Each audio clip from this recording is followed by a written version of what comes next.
Investing in penny stocks provides traders with the opportunity to dramatically increase their profits. However, it also provides an equal opportunity to lose your trading capital quickly. These 5 tips will help you lower the risk of one of the riskiest investment vehicles. 1. Penny stocks are a penny for a reason. While we all dream about investing in the next Microsoft or the next Home Depot, the truth is, the odds of you finding that once-in-a-decade success story are slim. These companies are either starting out and purchased a shell company because it was cheaper than an IPO, or they simply do not have a business plan compelling enough to justify investment bankers' money for an IPO.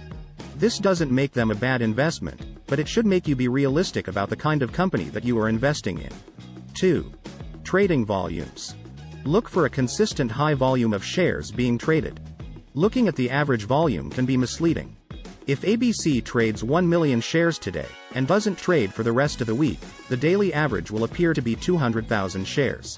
In order to get in and out at an acceptable rate of return, you need consistent volume. Also look at the number of trades per day. Is it one insider selling or buying?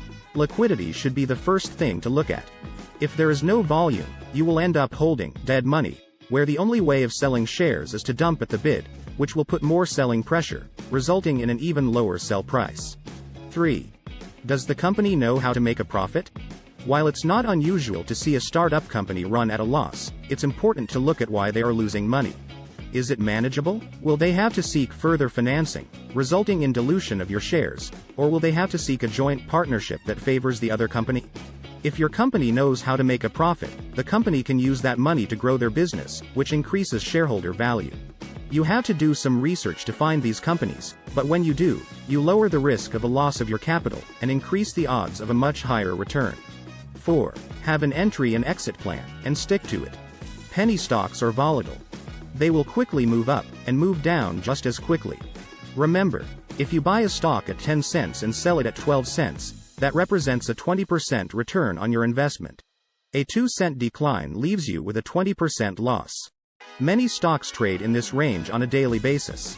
If your investment capital is $10,000, a 20% loss is a $2,000 loss. Do this 5 times and you're out of money. Keep your stops close. If you get stopped out, move on to the next opportunity. The market is telling you something, and whether you want to admit it or not, it's usually best to listen.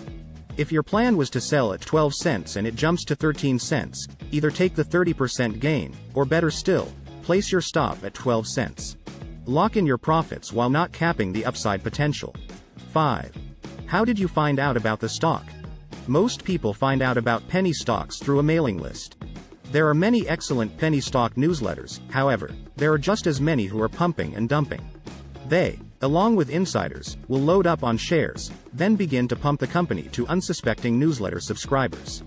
These subscribers buy while insiders are selling. Guess who wins here? Not all newsletters are bad. Having worked in the industry for the last 8 years, I have seen my share of unscrupulous companies and promoters. Some are paid in shares, sometimes in restricted shares, an agreement whereby the shares cannot be sold for a predetermined period of time, others in cash. How to spot the good companies from the bad? Simply subscribe and track the investments. Was there a legitimate opportunity to make money? Do they have a track record of providing subscribers with great opportunities? You'll start to notice quickly if you have subscribed to a good newsletter or not. One other tip I would offer to you is not to invest more than 20% of your overall portfolio in penny stocks. You are investing to make money and preserve capital to fight another battle. If you put too much of your capital at risk, you increase the odds of losing your capital. If that 20% grows, you'll have more than enough money to make a healthy rate of return. Penny stocks are risky to begin with. Why put your money more at risk?